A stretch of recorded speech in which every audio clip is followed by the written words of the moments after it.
GamerRichy never gonna stop. At GM level he reigns supreme. Stim and win, it's like a dream. Hello YouTube, this is GamerRichy, and following my ZVX commentary on the replay, following E-Man, I think his name was E-Man, in the Pip Hand Discord, what I wanted to do is I wanted to show you a Zerg versus Zerg opener here from my perspective within the game. And this isn't a replay, this isn't a custom game, and I'm going to show you from a bird's eye view exactly how we're meant to be playing StarCraft and what we're meant to be looking for when playing as Zerg. Now, this will be applicable to, I think, all races and all matchups, probably up until sort of Platinum Diamond. So this is more of an intermediate, I guess, sort of showcase or intermediate tutorial on exactly how we're meant to be opening a game as Zerg, what we're trying to achieve. So in this game here, it looks like we're going to be going hatch, pull, or hatch, gas, pull. So it'd be 17 hatch and 17 hatchery. You're grabbing your hatchery at this time. Just to absolutely clarify what that means, then you're adding 2 more drones, making it up to 18 supply. One of your drones will be going to the gas. One of your drones will be going to the pull. So you can go hatch, gas, pull, basically, all in one go. Lovely. 17 hatch, 18 gas, 17 pull. Lovely stuff. Your next 3 workers are then going to go into this first gas that's here. And what's really, really important is already in both your ZVP and ZVT matchups, this is actually going to be very, very useful. Now, with this pull being after the gas, it is slightly later than, say, a 16 hatch, 16 pull, or 15 hatch, 15 pull.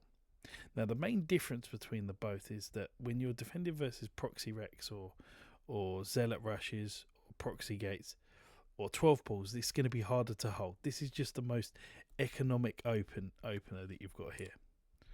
All right. Just the most economically focused, but it's good to learn. It's good to know the standard of when we're expanding.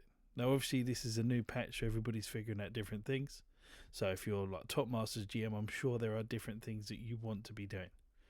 But this is all the way up until, I'd say, sort of diamond level of what we're trying to achieve within the game. Now, as mentioned in the game before, we're looking at 3 things, which is 1 is vision, 2nd is production, and 3rd is supply. First one being vision. The first overlord is going across the map and scouting the natural to make sure they have a natural. So we're going to unpause and have a look. And the second overlord, after we're comfortable that there is no cannon rush or perhaps, I don't know, proxy Rex, which we could send this overlord north. That could be a nice little arrangement that you do with the second overlord, then sending it to the dead airspace in the main. You've got 2 now areas where you've scouted throughout the map. So that gives you a little bit of safe and good measure that nothing's quite happening that's too crazy. First overlord's going across the map. And what you're trying to achieve is once you're droning, so you're droning up this stage, you're droning up to 19 or 20 supply. And you have a choice at that time to make an overlord. Once your spawning pool is done, you're making 2 queens and 2 lings. Yeah. So the reason why this is late is because this is a custom. So you miss like a couple of seconds at the start. So 2 lings and 2 queens. So what is the purpose of the 2 lings and 2 queens? If you didn't know. Now, if you do know, obviously it's fine. This probably isn't for you. But this is a really basic tutorial on players, maybe new players that need to learn this kind of stuff. So with the 2 queens being made, they're allowed to do, they have multiple abilities. The queen has multiple abilities. It can creep spread, so can move the creep even further and spread their germs all over the map. They can, if they hold enough energy, enough mana, they can heal each other using the transfuse, but they can only do that in creep. And they can inject. So let's wait until the queens pop out and let's have a look at what the queen does. So we should hopefully be able to have a look at the command card, and you can do this with any unit within the game as well. Just have a look at the command card. So you can creep, you can lava, you can transfuse. Yeah. So V would be my hotkey for the lava here, and lava happens every 25 energy. So you've got to keep on top of it, continually holding down. Well, I wouldn't hold down, but whatever your hotkey for the lava is, I would love it. Now, there are different methods to injecting. Now, I use a method which is the location hotkey. So I use F1, F2, F3, F4 to go to each base, and then I have a hotkey for a queen, and then I press V and left click. Loads of people do it via spacebar. So they have spacebar for each one of their bases. So they literally press spacebar like this, and they flick to each base, and then they inject. Or there's a backspace method. There's so many ones that you can have a look at online. But again, all I need you to do is inject and inject. Now you're coming up to the next supply block zone. So obviously from the 19 supply, we're coming up to the next supply block zone, which is 32 to 36 supply. Now, to be competitive in a StarCraft 2 game, and we're just talking about a really, really basic level, you can use the first queen if you want to either spread creep or inject. It doesn't really matter up until diamond. I would suggest that we need to start this creep spread too soon. But if you want to get into the habit of doing it, I wouldn't mind you doing it. Yeah, so it's completely up to you. But at 32 to 33 supply, we need to try and get this hat tree. Now, just before this happens, let me go back just slightly. Before this happens, the reason why we get the extra minerals to be able to do that very quickly is because we take 2 workers off of gas just before we get to 100 gas, so that we can get the ling speed. And the reason why we do that is because the ling speed finishes, if we do it like this and we grab the gas at the correct time, ling speed should finish around 3 minutes 30. Now 3 minutes 30 is when your natural is going to be saturated. And that's quite important, because then you get to choose, oh, I actually want to make even more lings now at this stage, or I want to make lings to now be aggressive or to be defensive. And now you have a lot of minerals to produce queens to be able to defend, even though they're now 175 minerals. So that's why we want a lot more minerals here. And I normally leave 1 worker on the gas to be able to at least mine some gas on the way. So we're droning.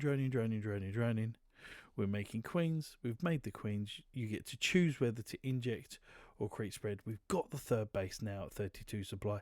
If there is a Reaper, move the lings with the queen to attack the Reaper while you grab the 3rd, distract him. Overlord, so you don't get supply blocked at 44. And then, as you can see here, I make an extra queen in a natural. Yeah, it's a very good practice to make 1 queen at natural all the time while you're continually droning. You can see I'm droning, because by 3 minutes 30, you need to have your natural saturated. Yeah, so we're a little bit before there. 3 minutes 24, 3 minutes 25 is a really, really good benchmark. But 3 minutes 30 is where you definitely want to aim, just below diamond. And I know I'm setting the bar high, but honestly, if you can do this, it just makes the game a hell of a lot easier for you. You have so many more resources. Now, when we get 2 base saturation, you have a choice. You can continually drone this 3rd base and play more of like a gasless style with loads of queens and loads of lings. So say if you scout a 2-1-1 or a lot of, there's not a lot of pressure, but there's some pressure. So if there's like loads of marines on the floor, if it's like a 2-1-1, if it's like, I don't know, some adepts pressure with like 2 to 4 adepts, you can just hold that with lings and queens. That's fine. You know, if that's an opening that you want, just spamming lings and queens, that's fine. You wouldn't really need to go back onto gas here. But if your opponent is not going for a 3rd base, and you see that there could be some aggression, whether that be from battle cruisers or anything like that, which we'll use this 2nd overlord to confirm. And if you're really worried about that, then I always recommend to players that are learning, after you've saturated your natural, go back into gas. Your next 2 workers go back into gas so that we can go onto that lair. Yeah, that's your choice if you want to be able to do that. And then we can get that lair as fast as we can. Obviously, from my perspective, I'm just droning my heart out on this one. Yeah, just genuinely want to keep droning a lot, keep making a queen in natural, and you can see I've got so many resources. And once we get 100 gas, what the idea then is to then make the lair. Yeah, if you want to be able to do that. Clearly in this one, All I want to be able to do is make drones and make queens and get as much out as I can. And you could already see by 4 minutes 20, we've got a great drone count here. Almost coming up to 50 workers, yeah. So, yeah, almost coming up to 50 workers, yeah, by 4 minutes 30, which is great for us.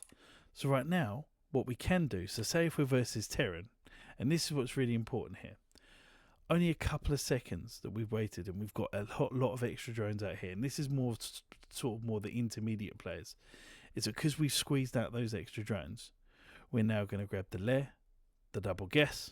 So the reason why we go for a lair, and to explain that very, very simply, the lair allows us to make better units, the lair allows us to make better abilities, the lair allows us to make better upgrades. Before the lair, mostly what you can make is roach warren, +1 upgrades, spore crawler, spine crawler. Yeah, they're great units, but if you see a Thor, if you see a BC, you're going to need some extra units other than queens to be able to deal with it. And this hatchery turns into a lair at 100 gas. So you grab the lair with the intention to improve the technology of your race. So that's why you grab the lair. So that's why, and I always recommend to add 2 extra gases. There are nuances to this, yeah. There are different ways that gas can be separated. This is just a general guide. So you add 2 gases with that lair, and you're continually droning for this 3rd base. You now have a decision to make, another decision. Do we now go for a 4th base? Yes or no? And on this map, my lord, look at where the 4th base is on this side. It will have to be on this side. Or do we sit on 3 bases and try and form some sort of army? So with this lair, what could you do? With this lair, you could go for a roach warren and then evo. With this lair, you could wait for it to finish and go for hydras and grab extra gases. With this lair just about finishing, you can grab all the gases and go for mutalisks. That is completely up to you as a player. What I would suggest is using your scouting with your 2nd overlord here to see what's going on. So this is the time where I call it the 420 blaze it scout.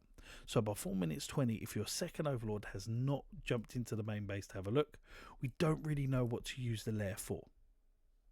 We're making precautions by making 1 spore crawler in each base. This is mainly for ZVP and ZVT. And it looks like in this one we are going to be making the roach warren and the evo chamber. I believe I probably would have been talking to a Zerg player at this time that is trying to just have a general reaction to everything that they see in ZVP. You can see how quickly we can get 3 bases saturated. Now the 3 gases really, and we've gone for 2 evo chambers here. So if you want to get double upgrades, ideally you need a 4th gas, which ideally by this 3rd base being saturated, you could grab an extra gas anyway, because you've droned a little bit extra. It's nothing too specific. But once your lair is done, it then unlocks abilities with the roach warren, and that is the roach speed. Yeah. So what you then do is you'd grab double upgrades and roach speed at the time. Yeah. That's what you'd do. And if you then want to really proceed into roaches and ravages, you'd grab extra gases as well. And you can see now the money is starting to explode, and you can see how many roaches that we can produce here. Now again, this is just a really, really basic tutorial on what we're trying to achieve. But look, just simply from having the 3 gases earlier with the lair, we're able to get the 1-1, the roach speed. We're constantly making roaches. We've got the 3rd base saturated with extra gases. We're now scaling out of control. This is 6 minutes 34 into the game. And all we're doing in terms of our macro cycle is inject, inject, inject. We haven't creep spread at all. We've got general map vision on the map in terms of units coming across the map. So we've been able to suffice the vision part of our game. We're now getting into the production part. We're making roaches, we're making lings and banelings, we're making something. And we're really starting to power up our economy. It comes to 7 minutes now, and we're nearly maxed out just from 3 base saturation. That is insane, yeah? And if you can do that at your reloads, I'm pretty sure your opponents will struggle, regardless of what you've built. Remember, this game is all about building more stuff than your opponent. And the only thing that stops us from getting to this point is if this base is attacked before we get this kind of army. So that's what this overlord is for. So whilst we are droning up and we've got some queens to defend, We haven't really gone for a lot of queens, but if you see any aggression coming across the map, you're then making units. Zerg is a reactive race. They're going to be using their resources to scout the map, to have general vision around the map. And again, we haven't even started on the creep spread section yet. So our macro cycle will be inject, inject, inject, overlord, overlord, loads of drones. Inject, inject, inject, overlord, overlord, units. Zerg is a fluid race that you either make units or drones, or units or drones. You don't just pause. Yeah, there isn't, unless you're waiting for a roach run to be finished and you've got loads of resources and loads of lava ready to spend on roaches, you're never pausing on anything. Yeah. With your link speed as well, you can use them to look at the third bases. If he still doesn't have a third, and you've certainly saturated your third, you're in trouble if there's an attack. So maybe you want to try and look at a drone count, maybe 12 workers, you saturate your third. And then you have a look at this, you go into a game and you still see no third, and now you're making nothing but units. And then you get lower and lower until you're able to trial and error to defend it. Because Zerg is the reactive race. Yeah, Terran's the aggressive race, and up until recently, Protoss was the defensive race. But that's kind of changing with the way the shield battery works. Protoss are becoming more aggressive in terms of their openings to suffice for that. In addition to the lair being finished, and I just want to touch on another vision point here, is this overlord here can be morphed into an overseer. Yeah, that overseer will then allow this overlord to develop almost like a speed boost. Yeah, and the overlord will have its own abilities itself. So when the lair is done, you'll unlock the free abilities here. So say if you are maxing out with roaches and it's mech, you've got T, well on my hotkeys you've got V, G and T. So V is the overseer. Yeah, does cost a little bit of resources, but it's well worth it. It improves the speed of the overlord, and then you're able to make a changeling. So if you make a changeling, it plops on the floor like a little bit of gooey mess, starts walking across the map, and if it's versus Protoss, it turns into a Zealot, and if it's versus Terran, it turns into a Marine, and if it's Zerg, it turns into a Zergling. Imagine Among Us, yeah? But the Among Us character can't kill anything, it's just there with vision. That's what the changeling will do. It's like an Among Us unit. It's like pretending to hide with all of his friends, but isn't really a friend. And you can use that as like a free scan for like a ridiculous amount of time. Use that to your advantage. And the overseer has various functions. The overseer can contaminate, so it can stop a building from producing. So you can go up to an upgrade, which is vastly underused as an ability. It can almost have like a siege mode where it sits there and grants more vision, but it's just unable to move. And obviously I've mentioned before, it has that speed boost going in and out. So that's certainly something that the overlords use for after the lair. So after the lair and link speed finishing at 3 minutes 30 and the lair finishing after, there really is no excuse to have vision of what your opponent's doing. So you need to use that vision to be able to try and almost like concoct some sort of early defense or early attack to punish or to hold any pushes. So if you scout that your opponent has not got a third base with your speedlings, then you try not to saturate this third base, because the more you do, the more resources you put into this mineral line, the more minerals and resources that they've got into their army, and it just doesn't look fair. So that's the only thing that's a limitation to Zerg, is you're only, I think, as good as what you can see. You can play on benchmarks, but that's very difficult. You really need to see what your opponent is doing. So hopefully I've been able to demonstrate, especially at the start of the game, what we're trying to achieve as Zerg, how and why we're going into the next stage of the game, and how quickly we can max out. So we're already at 7 minutes into the game. This is a 15-minute replay. I can imagine I spoke about other things with this student. I think this was sort of like a low masters student I was coaching. And also one final thing. The other ability of the Overlord on the T hotkey is it creates like a carrier. Yeah. So you can slot roaches into that carrier. Yeah, the Overlord becomes like a mini dropship. Yeah, so you can put a number of roaches in each one of these Overlords. So say if your opponent is going mech and you've got so many roaches and lings, make 3 of these Overlord drops. You can then make the upgrade on the hatchery that increases Overlord speed, and you can put 3 Overlords into the main, forcing him to back up into the main and then go in with your roaches with 1/1. That's a really good strategy. But those are the things that you can look outside of the box. But I just wanted to let anybody know, all the way up to Diamond, that ideally, without creep spread, but just focusing on your fundamentals, which is vision, production, and supply, and having a really, really basic macro cycle, you can achieve some really good things before the 9 and 8 minute mark. So this is GamerRichy. I'm a StarCraft 2 coach. I coach all the elos. I coach a lot of players every week.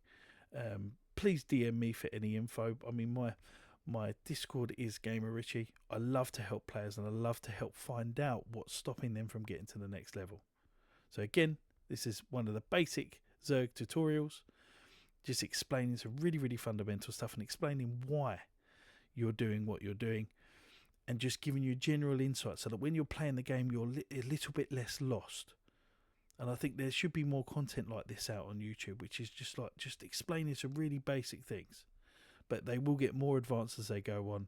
But I will call this a basic opener. We'll call it a roach opener. I think it's a roach opener. Whether this is roaches, lings and banelings, they've both got 1/1. They both got an upgrade with the roach warren or the baneling nest. They're quite similar. So thank you everybody for watching. I will be creating more content. Have a lovely rest of your week and rest of your evening. This is GamerRichy, and I'll see you guys next time. Thank you very much for watching. Bye bye. Starcraft, he's on top. GamerRichy never gonna stop. At GM level, he reigns supreme. Stim and win, it's like a dream.